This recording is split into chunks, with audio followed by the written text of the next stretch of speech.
श्री गणेशाय नमः. श्री स्वामी समर्थ. सुप्रभातम. नमस्कार. सिया ऑफिशियलवर आपले सुस्वागतम. योगेशं सच्चिदानंदं वासुदेवं व्रजप्रियं धर्मसंस्थापकं वीरं कृष्णं वंदे जगद्गुरुं. आज आपण महाभारतातल्या पहिल्या खंडातल्या आदिपर्वातले शांतनोपाख्यान पुढे वाचायला सुरुवात करूया.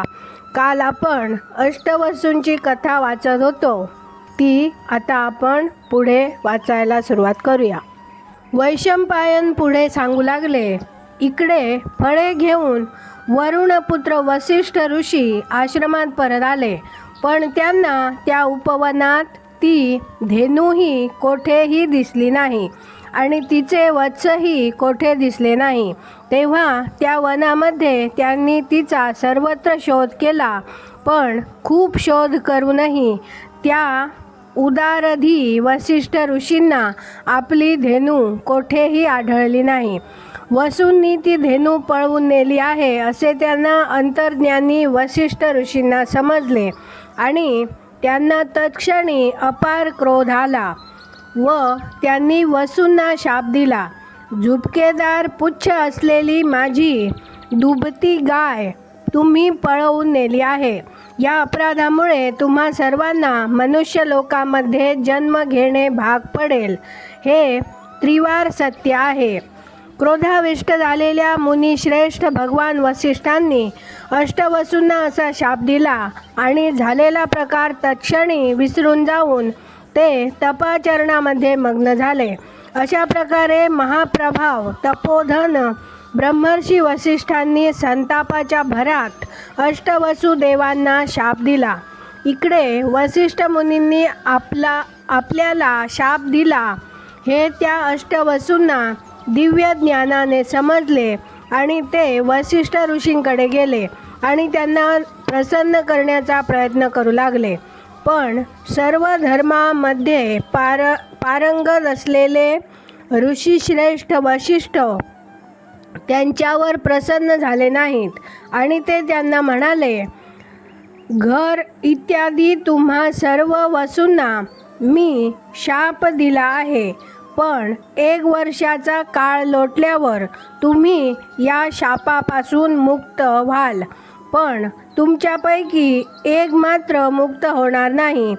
ज्याच्या अपराधामुळे मी तुम्हाला शाप दिला आहे, तो द्यू आपल्या अपराधामुळे दीर्घकाळ मर्त्यलोकामध्ये वास्तव्य करील. संतापाच्या भरात मी जे तुम्हाला बोललो ते मागे घेण्याची माझी मुळीच इच्छा नाही. या मनस्वी द्यूला मर्त्यलोकामध्ये संतती होणे शक्य नाही, पण तो मोठा धर्मात्मा होईल, सकल शास्त्रात पारंगत होईल. आपल्या पित्याला प्रिय असलेली गोष्ट करण्याविषयी तो तत्पर राहील, पण स्त्रीबरोबर कसलाही संबंध ठेवणार नाही. त्या सर्व वसूंना असे बोलून महर्षी वसिष्ठ तेथून निघून गेले. ते निघून गेल्यावर ते वसू सर्व मिळून माझ्याकडे आले आणि हे गंगे, आमच्यापैकी प्रत्येकजण जन्माला येता क्षणीच त्याला तू स्वतः पाण्यामध्ये सोडून दे असे त्यांनी मजजवळ मागणे मागितले आणि मीही त्यांचे मागणे पुरे केले. तात्पर्य, त्या वसिष्ठ ऋषींनी ज्यांना शाप दिला होता अशा त्या वसूंची मर्त्यलोकातून मुक्तता व्हावी या हेतूने त्यांच्या म्हणण्याप्रमाणे मी सारे केले. हे नृपश्रेष्ठ शांतनू, वसिष्ठ ऋषींनी दिलेल्या शापानुसार अष्टवसूंपैकी देव म्हणजे द्यू मात्र मर्त्यलोकामध्ये दीर्घकाळ वास्तव्य करील. वैशंपायन म्हणाले, एवढे बोलून त्या देवी गंगेने आपल्याबरोबर राहिलेला तो एक पुत्र घेतला आणि तेथेच अंतर्धान पावून ती आपल्या मनाला येईल तिकडे निघून गेली. शांतनूचा हा द्यू नावाचा पुत्र गुणांच्या बाबतीत शांतनूपेक्षाही वरचढ होता आणि तो गांगेय देवव्रत या नावाने जगात विख्यात झाला. गंगा अंतर्धान पावल्यावर शांतनूही शोकाने व्याकुळ होऊन आपल्या राजधानीकडे निघून गेला. ज्याच्या तेजस्वी इतिहासाला महाभारत हे नाव प्राप्त झाले आहे, त्या महात्म्य देवव्रताचे स्पृहणीय भाग्य असे होते. आणि शांतनूपेक्षा त्याच्यामध्ये कोणते विशिष्ट गुण अधिक होते हे सारे मी आता तुला सांगणार आहे. वैशंपायन म्हणाले, देवांना आणि राजर्षींना आदरणीय वाटणारा तो प्रज्ञावंत धर्मात्मा राजा शांतनू अखिल जगात सत्यवादी म्हणून गाजलेला होता. दम म्हणजे इंद्रिय निग्रह, दान, क्षमा, बुद्धी, नम्रपणा, धैर्य आणि लोकोत्तर तेज या गुणांचे त्या पुरुषश्रेष्ठ महाप्रतापी शांतनूच्या ठिकाणी नित्य वास्तव्य असे. अशा प्रकारे तो सर्व गुणसंपन्न, धर्मशील, राजनीतिकुशल राजा शांतनू भरत वंशाचा आणि सर्व विश्वाचा त्राता ठरला. शंखावर असलेल्या 3 रेषांप्रमाणे त्याच्या कंठावरही भाग्यद्योतक 3 रेषा होत्या. त्याचे खांदे विशाल होते. मदोन्मत्त हत्तीच्या पराक्रमाप्रमाणे त्याचा पराक्रम होता आणि सर्व यथातथ्य राजलक्षणांनी तो संपन्न होता.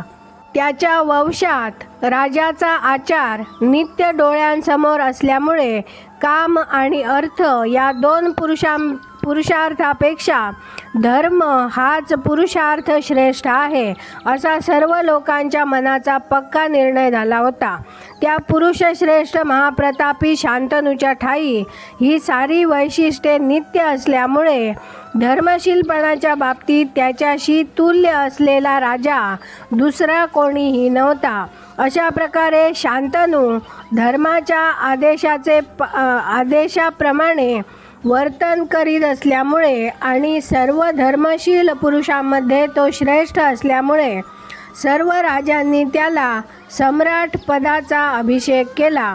हे भरत श्रेष्ठा जन्मेजया, शांतनूसारखा रक्षणकर्ता राजा मिळाल्यामुळे पृथ्वीवरील इतर सर्व राजे निश्चिंत झाले, ते निर्भय झाले आणि त्यांच्या सर्व बाधा लयाला गेल्या.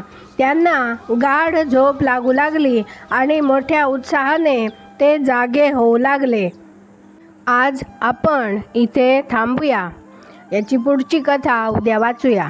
माझ्या सिया ऑफिशियलला सबस्क्राईब केले नसेल तर कृपया आत्ताच सबस्क्राईब करा आणि दररोज महाभारत कथा ऐकण्याचा आनंद अवश्य घ्या. बाजूच्या बेलवर क्लिक करून लाईक करायला विसरू नका. शेअर करा, कमेंट करा आणि कमेंटमध्ये राधे राधे लिहायला विसरू नका. धन्यवाद. जय श्री कृष्ण.